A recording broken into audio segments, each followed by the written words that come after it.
your life that you just do without even thinking about them? The research shows that 40% of our behavior is unconscious. We simply do it without even thinking about it. I know that every time I walk into the shopping center, I get this urge to buy a coffee.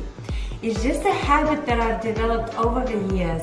And every time I'm at the shopping center, my brain goes, get a coffee.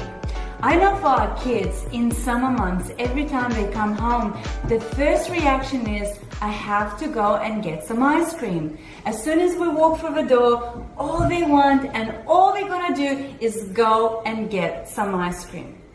I don't know if there are some behaviors or even emotions that you do that are just unconscious. See, today we're talking about the habit loop.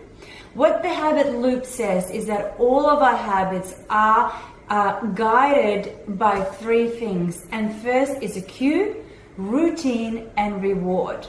So basically what it says is that cue is triggers. Cues are things that say, do that. Cues are things that just scream at us and say, go ahead and feel that. Go ahead and eat that. Go ahead and do that. See, cues are usually triggered by locations, by time, and by your emotional state. That's why sometimes you find yourself eating the chocolate cake without even thinking about it, because maybe your habit is, when I feel emotionally low, I have to go and eat something. That's a cue that you have established, and that will hopefully break and establish new cues. See, the most important thing when you think about the habit loop is to establish new cues and new triggers so that you can start new behaviors in a new way and get new results.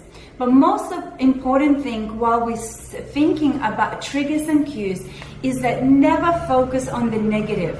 Focusing on the negative will freeze you in the behavior. What you want to focus on is on the positive. See, even the Bible says in Romans 12:21 that overcome evil with good.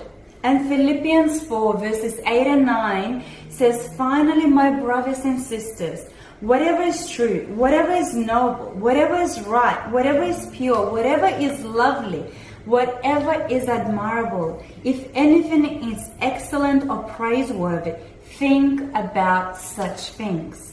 So as we go into the habit development, be kind to yourself, be gracious towards yourself, and think, how can you stay positive while you redevelop old habits or develop the new ones? So let's go back to the triggers. What you'll need to do is establish some triggers that can launch you into the routines. They can be new triggers, they can be old triggers. You replace old triggers by implementing new triggers. So maybe you have a habit of getting up in the morning, going to the kitchen, and the first thing you do, you automatically just make yourself a coffee. Well, maybe this year you want to start your day with a more healthy option, and that is squeezed juice. So you have to mentally decide, in the morning when I get up, I'm going to squeeze some juice, and maybe prepare some apples the night before. Have a glass that triggers to your brain, today you are squeezing juice rather than having that coffee. Then once you start making those triggers, your brain will start establishing routines, and that routine will last until you get a reward. See, sooner or later you'll discover that there are great rewards from your new triggers, from your new habits, and that's when you will feel great and you will want to continue with your habit development and your habit loop over 63 days.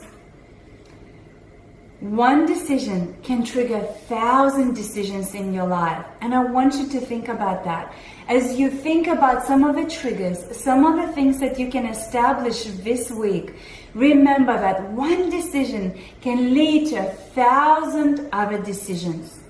So, for example, my morning routine is that every morning I get up now, I go to my kitchen table, I get a glass of water, I squeeze some lemon juice, and I drink it. As soon as I've done that, my brain goes, that's a cue to go read the Bible and journal. I've made that as my trigger, as my cue for Bible reading, journaling, and growing in my spirit. Every time I come home and I feel really hungry, I've set up some cues and some triggers to help me go and eat something healthy. So this week and today, think about some cues that can help you establish godly habits. Think about the habit loop. Cue, routine, reward. And remember that rewards are always worth a sacrifice. So I'll see you tomorrow as we discuss further habit developments.